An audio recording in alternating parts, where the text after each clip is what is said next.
Isaiah chapter 29. Woe to Ariel, the city where David dwelt. Add ye year to year, let them kill sacrifices. Yet I will distress Ariel, and there shall be heaviness and sorrow, and it shall be unto me as Ariel.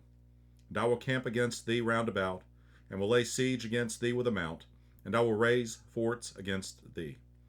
And thou shalt be brought down, and shalt speak out of the ground, and thy speech shall be low out of the dust, and thy voice shall be as of one that hath a familiar spirit out of the ground, and thy speech shall whisper out of the dust. Moreover, the multitude of thy strangers shall be like small dust, and the multitude of the terrible ones shall be as chaff that passeth away. Yea, it shall be at an instant suddenly. Thou shalt be visited of the Lord of hosts with thunder, and with earthquake, and great noise, with storm and tempest, and the flame of devouring fire. And the multitude of all the nations that fight against Ariel, even all that fight against her and her munition, and that distress her, shall be as a dream of a night vision. It shall even be as when an hungry man dreameth, and behold, he eateth, but he awaketh, and his soul is empty, or as when a thirsty man dreameth, and behold, he drinketh, but he awaketh, and behold, he is faint, and his soul hath appetite. So shall the multitude of all the nations be that fight against Mount Zion. Stay yourselves and wonder. Cry ye out and cry. They are drunken, but not with wine. They stagger, but not with strong drink. For the Lord hath poured out upon you the spirit of deep sleep, and hath closed your eyes. The prophets and your rulers, the seers, hath he covered.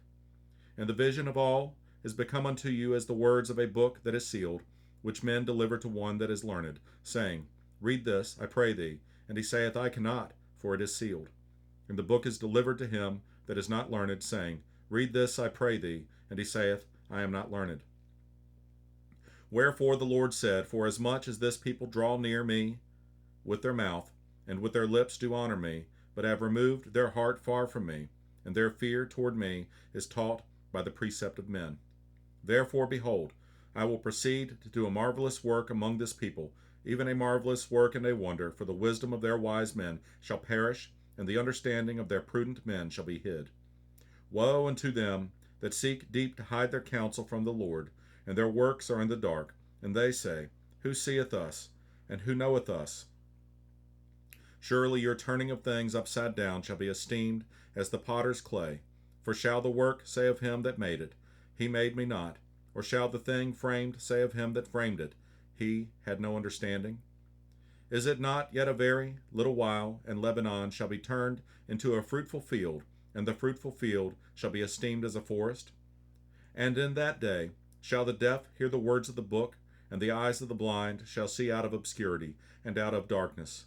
The meek also shall increase their joy in the Lord, and the poor among men shall rejoice in the Holy One of Israel. For the terrible one is brought to naught, and the scorner is consumed, and all that watch for iniquity are cut off.